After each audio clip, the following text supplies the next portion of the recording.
बिस्मिल्लाहिर्रहमानिर्रहीम। अस्सलाम वालेकुम। Welcome back to my channel. उम्मीद करती हूँ आप सब खैरियत से होंगे और अल्लाह ताला से यही दुआ है कि अल्लाह ताला आपको सेहत, ज़िंदगी और दो जहां की खुशियाँ नसीब फरमाए। जैसा कि आप जानते हैं कि बरसात का मौसम शुरू हुआ है तो और ऐसे मौसम में आटे को लंबे अरसे तक महफूज करना बहुत मुश्किल हो जाता है और मुझे मेरी काफ़ी बहन भाइयों की रिक्वेस्ट आई हुई थी कि आप हमें बरसात के मौसम में आटे को महफूज करने का तरीका बताएं। तो ऐसे मौसम में आटे को सुसरियाँ और सुंडियाँ ख़राब कर देती हैं, जो कि हमारे लिए बहुत परेशानी का बाइस बनता है। तो आज मैं आपको बरसात के मौसम में आटे को लंबे अरसे तक महफूज करने का तरीका बताऊंगी। सबसे पहले तो आपने ये करना है कि आटा आपने ज़्यादा पिसवा कर नहीं रखना। अगर तो आपकी फ़ैमिली छोटी है तो आपने 10 से 15 किलो आटा पिसवा के रख लेना है और 2 से 3 टिप्स हैं आपने वो यूज़ करनी है। तो आपका आटा बारिश के मौसम में कभी भी ख़राब नहीं होगा। साल साल आपका आटा ऐसा रहेगा बिल्कुल जैसे ताज़ा होता है, उसमें कभी भी सुंडी और सुसरी नहीं पैदा होगी। तो टिप नंबर जो 1 है वो ये है कि सबसे पहले हमने एक साफ़ बाल्टी ले लेनी है, जिसको हमने अच्छी तरह से धो के धूप में इसको सुखा लेना है। ज़रा सा भी इसमें पानी का नाम निशान ना हो, सिल ना हो इसमें, और इसको किसी कपड़े से अच्छी तरह से हम साफ़ कर लेंगे ताकि ये बिल्कुल अच्छी तरह से खुश्क हो जाए।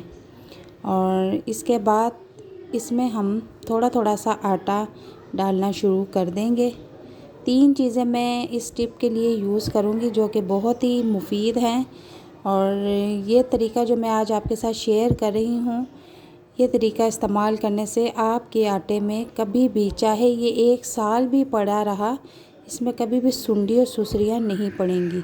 आपने सबसे पहले करना क्या है कि थोड़ा सा आटा आपने बाल्टी में डालना है और लाहौरी नमक आपने ले आना है और उसके मोटे मोटे टुकड़े करके आपने इस तरह से रख देना है। दुकानदार भी ये टिप्स कर सकते हैं। वो ये टिप्स जो है आटे की, उनके पास बोरियां होती हैं तो ये उसमें भी कर सकते हैं। आटे की बोरी में ये प्रोसेस कर सकते हैं, जिस तरह के मैं एक बाल्टी में करके बता रही हूँ आपको। इस तरह हमने लाहौरी नमक उसमें रखा है और उसके बाद उसके ऊपर मैंने थोड़ा सा आटा और डाल दिया है। तो दूसरी चीज़ मैं इसमें एक और रखूँगी, वो ये है कि आपने एक छोटा सा कपड़ा, साफ़ सुथरा, घर में कोई धुला हुआ कपड़ा होगा, वो आपने रुमाल की शेप में काट के रख लेना है और उसमें आपने थोड़ा सा काला ज़ीरा लेना है और काला ज़ीरा उसके अंदर डाल के आपने उसकी पोटली बांध लेनी है। पोटली आपने अच्छी तरह से मज़बूती से बांध लेनी है और जितनी बड़े साइज़ की मैंने पोटली बनाई है आपने भी उतनी साइज़ की बनानी है और इसको इस तरह से बना के पोटली बांध के आपने आटे के बीच में रख देना है। तो दुकानदार हजरात भी ऐसे कर सकते हैं। बोरी में आप इस तरह पोटली बना के रख सकते हैं, कभी भी आपके आटे को सुंडी और सुसरी नहीं लगेगी। इसके ऊपर अब हमने फिर आटा डाल देना है इस तरह थोड़ा थोड़ा करके। तो तीसरी चीज़ जो है वो भी मैं आपको बता दूं कि घर में ही मौजूद होती है, हर घर में मौजूद होती है और बहुत ही सस्ती है। तीसरी चीज़ है तेज़पात के पत्ते। चंद तेज़पात के आपने पत्ते लेने हैं और वो आपने इस तरह ऊपर थोड़े से रख देने हैं। चाहे आप 2-3 भी रख दें, वो भी बहुत मुफीद हैं। तो आप इस तरह से इसके ऊपर रख दें और इसके ऊपर भी आप आटा डाल दें।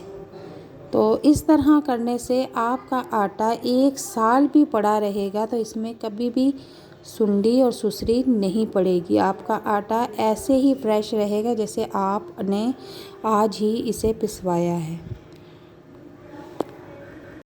और इसी तरह की अच्छी अच्छी टिप्स के लिए आप मुझे कमेंट में बताएं और मैं आपकी रिक्वेस्ट ज़रूर पूरी करूंगी। नेक्स्ट वीडियो में आप कोई रेसिपी या कोई टिप्स देखना चाहते हैं तो आप मुझे कमेंट बॉक्स में लाजमी बताएं। वीडियो पसंद आए तो लाइक, शेयर, सब्सक्राइब ज़रूर कर दें। अल्लाह हाफिज़।